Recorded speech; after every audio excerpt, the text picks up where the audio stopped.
주질의 마지막 순서인데요. 이소영 간사님 질의하시겠습니다.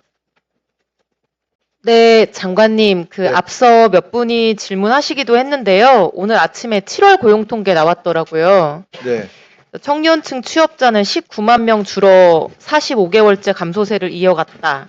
청년층 고용률은 1.6%포인트 하락했다. 27개월 연속 내림세다. 청년층 실업률은 1.3%포인트가 올랐다. 5년 6개월 만에 가장 큰 폭이다. 숫자만으로도 참 우려가 되는 상황인데요. 제가 최근에 한 20대 청년분하고 얘기 나눌 기회가 있었는데 본인은 대학 졸업한 지 2년 다 돼가는데 아직 취업을 못하고 있고 그래서 굉장히 심각한 우울증을 겪고 있다고 하더라고요. 최근에 지방선거 투표하러 가지 않았다고 하는데 선거에 나온 사람들이 걸어놓은 그런 구호들을 보면서 굉장히 붕괴와 좌절을 느껴서 투표하지 않았다 이런 얘기를 듣고 정말 괴롭고 미안한 마음이 많이 들었습니다. 슬라이드 보여주시면 통계상으로도 요즘 졸업 후에 첫 취업이 22.7개월이 걸리는 상황이고 졸업과 동시에 취업하는 사람은 한 10년 전에는 20%가 훨씬 넘었는데 지금은 10% 정도밖에 되지 않아서 절반이 못 되는 수치고요. 책임 있는 해결책이 필요하다고 생각을 하는데요.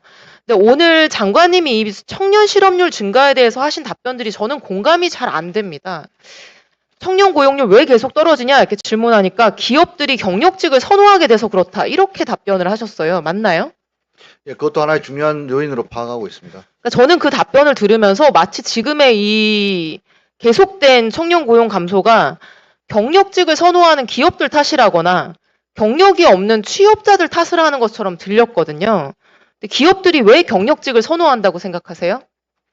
그 변화는 아까 말씀드렸는데 경기 변동이라든지 아니면 기술 변화 빠르기 때문에 신규 인력을 채용하는 것보다 경력직을 채용해서 곧바로 실전에 투입하는 것을 선호하는 것으로 판단됩니다. 그러니까 기술적 이유도 있고 제도적 이유도 있는 것 같아요. 네, 기술적 이유는 뭐 저숙련 노동자의 일을 AI 같은 기술이 대체하는 현상이 분명히 있고요.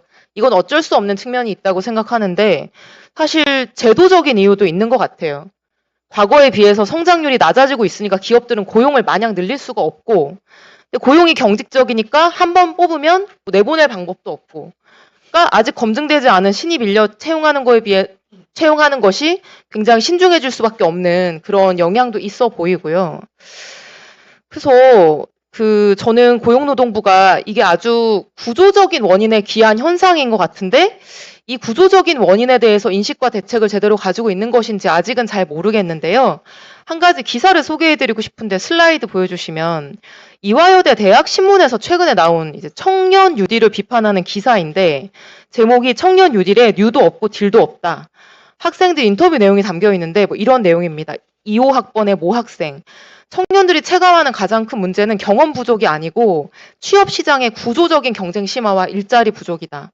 그리고 다른 학생은 이런 얘기도 합니다. 청년 뉴딜은 개인의 스펙 부족으로 이 문제를 환원시키는 측면이 있는 것 같다. 청년 입장에서 중요한 거는 경험의 개수가 아니다. 이제 이런 얘기들이 있는데 요약하면은 이게 청년들이 느끼는 어려움은 경험 부족이 아니라 좋은 일자리의 부족인데 정부는 자꾸 이거를 경력과 경험이 부족하다면서 취업 못하는 것의 원인을 좀 청년에게 돌리고 경험을 쌓게 해주는 데만 초점을 맞추고 있다.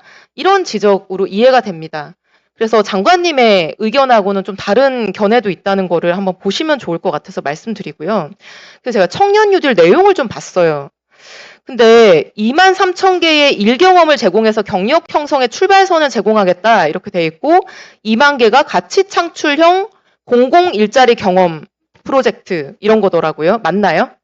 그것도 들어가 있습니다. 네, 오늘 업무 보고에도 2만 개 공공 일자리 일경험 이런 게 있고요. 사회적 가치 창출하는 일경험이 있습니다. 네, 근데 슬라이드 보여주시면은 이 청년들한테 의미 있고 가치 창출하는 일경험 제공하겠다고 제시한 23,000개 일경험 중에 13,000개, 그러니까 이게 57%거든요.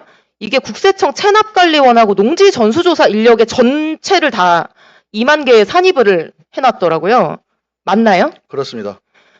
국세 체납관리원 이거 제가 직전에 재경위에 있어서 뭔지 좀 잘 아는데 세금 안 낸 분들한테 전화 돌리고 직접 찾아가서 세금 독촉하는 거거든요.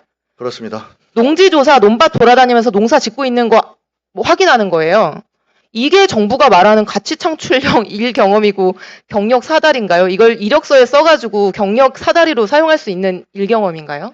그 가치 창출이라고 하는 것은 예를 들자면 국세 체납도 이 그러니까 청년 장관님, 네. 제가 이 사업 잘 아는데 뭐 무슨 말씀 하실지 알겠고 저는 청년들한테 일 경험 쌓아준다고 하면서 이렇게 단기 6개월에 거의 뭐 정말 최저임금 겨우 벗어나는 그리고 단순하게 짝이 없는 이런 공공 일자리 흩뿌리는 거 청년들이 원하는 정책이 절대 아니라고 생각합니다. 그리고 문제는 이게 뭐 그렇다 치더라도요. 이게 청년하고 관련이 없는 일자리더라고요. 다음 슬라이드. 체납관리단 채용 공고문 만 18세 이상 모든 국민.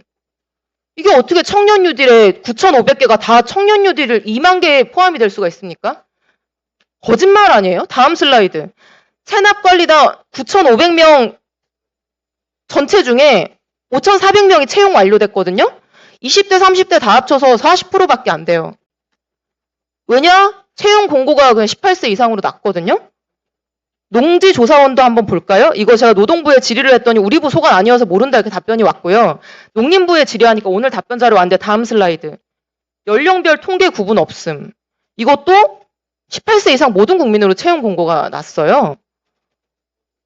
아니 청년들한테 제공하기 위해서 만든 일자리도 아니고 그렇게 공고가 나지도 않았고 연령 통계도 그렇게 수집하고 있지도 않은데 정부는 이렇게 청년 뉴딜에다가 이 9,500개 플러스 4,000개의 13,500개의 일자리를 청년 일자리 일경험 2만 개를 제공하겠다고 전체 다 넣고 있는 거예요.